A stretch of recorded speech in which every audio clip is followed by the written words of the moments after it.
hermanos, ¿acostumbra alguno de ustedes a ver el reporte del clima? O quizá otros aquí están atentos a los análisis financieros y a los pronósticos de los economistas. Si es así, seguramente habrá notado que muchas veces se equivocan. Dicen que ocurrirá algo y acontece lo contrario. Dice el pronóstico que no va a llover, uno sale sin sombrilla y llueve. Dice el pronóstico que va a llover, uno sale con sombrilla y no llueve. Lo mismo ocurre en la esfera de la política. Ni el analista más acertado puede predecir con plena certeza lo que ocurrirá. A un nivel político, David tenía todo en contra. Si hubiéramos puesto a los mejores analistas en ese tiempo para que nos hicieran un pronóstico de la situación, David estaba en franca desventaja. Su hijo había traído ya a todo al pueblo. Estaban en la mejor oportunidad para destruir a David de una vez por todas. Y vemos en el pasaje que otra vez David sale librado. Y esto por el cuidado de Dios para con su siervo. Podemos titular, hermanos, este capítulo siguiendo aquella oración de David que habíamos visto cuando el rey dijo o le pidió al Señor que confundiera el consejo de Ahitofel. Podemos llamar el capítulo Dios frustra el consejo de Ahitofel.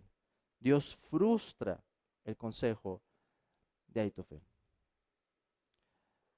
David, en el momento en el que estaba huyendo, oró de la siguiente manera. En el capítulo 15, cuando le dan el aviso de que Ahitofel estaba con los que conspiraron con Absalón, David dijo: entorpece ahora, oh Señor, el consejo de Ahitofel. ¿Por qué David pediría algo así, hermanos? ¿Por qué había tanta preocupación en cuanto a este hombre? Porque había sido un íntimo de David, porque conocía todos sus movimientos, porque era un estratega como ninguno. Y por supuesto, David sabía que si él no lograba huir por la mano del Señor, pronto lo alcanzarían y su mismo hijo le iba a dar muerte. Así que David ora de esta manera y seguimos encontrando en este capítulo qué fue o cómo Dios respondió a la oración de David. ¿Cómo le respondió? Recuerden, Dios permitió que este hombre, Usai, arquita, se infiltrara como un consejero. Él también había estado cerca de David. Absalón reconoce eso, vimos eso en el capítulo anterior. Y dice: ¿por qué no fuiste con tu amigo? ¿Verdad? Y Usai ya traía sus palabras preparadas para lograr infiltrarse allí por orden de David. Logra infiltrarse. Y ahora, hermanos, está en la oportunidad única. Dios lo puso para ese momento, para que pueda responder con una voz diferente, con un consejo diferente. Imagínense los nervios en ese momento de tener que hablar algo contra el hombre que uno mismo sabe está aconsejando correctamente en lo que tiene que ver con estrategia. La escritura lo dice, el consejo de Ahitofel era acertado. Si hubieran seguido el consejo de Ahitofel, ¿qué hubiera pasado? Absalón hubiera ganado, David hubiera muerto. El hombre tenía razón. Imagínense los nervios de Usai de cómo contradecirlo en ese momento, cómo hablar de tal manera que Absalón esté convencido de lo que está diciendo. Usai comienza rechazando el consejo de Ahitofel y nos ofrece a continuación, hermanos, lo que a todas luces es un discurso floreado que convence a Absalón. Usai utiliza metáforas. Él habla acerca de la osa en el versículo 8. Tú sabes que tu padre y los suyos son hombres valientes y que están con amargura de ánimo, como la osa en el campo cuando le han quitado sus cachorros.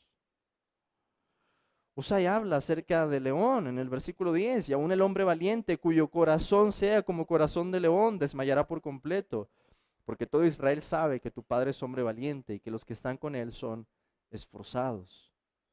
Usai habla acerca del rocío, nos dice el versículo 12. Entonces le acometeremos en cualquier lugar en donde se hallare y caeremos sobre él como cuando el rocío cae sobre la tierra.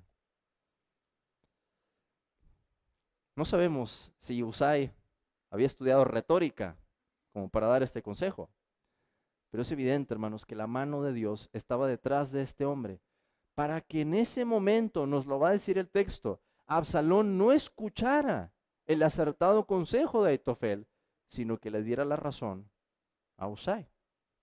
Nos lo dice el versículo 14. Entonces Absalón y todos los de Israel dijeron, el consejo de Usai arquita es mejor que el consejo de Aitofel, porque Jehová había ordenado que el acertado consejo de Aitofel se frustrara para que Jehová hiciese venir el mal sobre Absalón. Y todo eso podemos rastrearlo a aquella oración de David. Entorpece ahora, oh Señor, el consejo de Aitofel. Usai, hermanos, lo que quería era ganar tiempo. Ganar tiempo con su consejo. A él no le importaba si iban a seguir su consejo al pie de la letra o no. Él quería que hubiera suficiente tiempo para que David lograra escapar. Y un día era el que iba a marcar la diferencia. Usai da aviso del consejo de Aitofel para que David se prepare por si las dudas, por si Absalón cambiara de opinión y emprenden la persecución otra vez para alcanzar a David. Los informantes logran llegar al rey y David toma previsiones.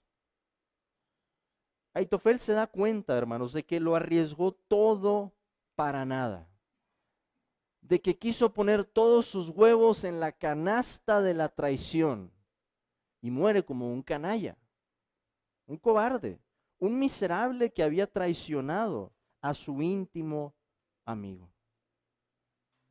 Por último, vemos en el pasaje cómo David recibe provisiones para su ejército. Encontramos a estos hombres que vienen de diferentes tierras. Otra vez vemos cómo el Señor de todas partes utiliza a diferentes personas para guardar a David. ¿Qué podemos llevarnos de esto, hermanos? ¿Qué es lo que podemos tomar como aplicación? En primer lugar, aprendemos que para analizar la historia de la humanidad hay que tener en cuenta dos clases de factores. Es una pequeña clase de historia. Hay una corriente, hermanos, que se llama historicista. Y ellos nos dicen que para explicar la historia hay que atender exclusivamente a los factores humanos, porque de los demás no sabemos. Hay otra corriente en el mundo histórico que se llama providencialista, que intenta explicar la historia a la luz de los propósitos de Dios, que ve una agencia divina, una mano invisible de parte de Dios moviendo cosas en la historia. ¿Qué tenemos que tener en cuenta para explicar la historia? Las dos cosas. Tenemos que tener en cuenta los factores humanos, como la economía, la cultura, la sociedad, la política, la geografía, etcétera. Y tenemos que tomar en cuenta también que por encima de todos esos factores hay un factor que es aplastante, que es Dios y su plan. Y por eso, aun cuando los factores humanos apunten a una dirección y el pronóstico parezca ser casi exacto, Dios tiene la primera y la última palabra. Al final de la historia se va a ver así, hermanos. Lo sabemos por lo que encontramos en el libro de Apocalipsis. Satanás va a ser suelto y va a empezar una gran guerra contra el pueblo de Dios y va a empezar a obtener éxito.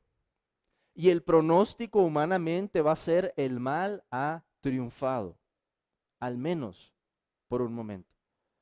Porque sabemos, como el apóstol Pablo nos lo dice, que cuando se manifieste el hombre de iniquidad, el hombre inicuo, Cristo llegará entonces a aplastarlo en su venida. Es Dios, hermanos, entonces, el Señor, el dueño de la historia. En segundo lugar, vemos de nueva cuenta, una constante en el libro de Samuel, que Dios utiliza medios humanos para cumplir sus fines. Usai estaba actuando de tal forma que servía a los propósitos de Dios. Era un espía para el bien de David, pero por encima de ello era un agente de Dios. Qué maravilla, hermanos, el pensar que Dios nos siga usando de la misma manera. En una historia diferente, pero que se vincula o se une a esa misma historia porque somos el pueblo de Dios. Qué maravilla pensar que Dios nos siga utilizando como instrumentos para cumplir sus propósitos. Piensen, por ejemplo, en la persona que les compartió a ustedes por primera vez la palabra de Dios.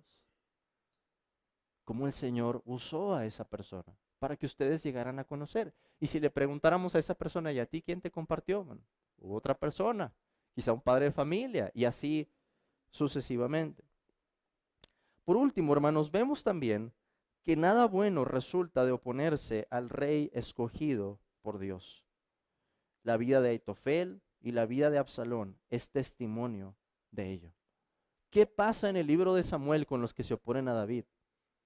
Al final, son vencidos. De una u otra manera, de forma inesperada, aun cuando parece que todo está a su favor, como estaba ocurriendo con Absalón y Aitofel, son vencidos. David triunfa el 100% de las veces. ¿Por qué? Porque era el rey escogido por Dios. Algo así, hermanos, es lo que pasa con Cristo. No importa cómo puedas oponerte a Él, no importa quién sea la persona que se está oponiendo, al final Cristo vence. Y por eso es mejor doblar la rodilla cuando tenemos oportunidad para hacerlo, en lugar de que nuestra rodilla sea quebrantada con el cetro de hierro que Cristo ha recibido. El emperador Juliano, mejor conocido como Juliano el Apóstata, se dice que justo al momento de su muerte en medio de la batalla, este es un hombre que había aceptado la fe, hermanos, por un tiempo como emperador y después se apartó y se volvió a doctrinas místicas. Pero dicen que al final de su vida, en medio de la batalla, cuando lo hieren de muerte, él gritó de esta manera: me has vencido, Nazareno. Pregunto, ¿será que tú te estás oponiendo a Cristo? ¿Habrá alguien aquí que se oponga al rey pensando que va a lograr prevalecer? ¿Que va a lograr vencerlo? ¿Vencer a Cristo? Es imposible, es imposible. Por eso lo que tenemos que hacer es aceptar los términos de paz que Él nos ha dado en el Evangelio. La oportunidad de reconciliarnos con Él por medio del arrepentimiento y la fe. Y ese llamado se sigue extendiendo hasta el día de hoy también para ti. Amén.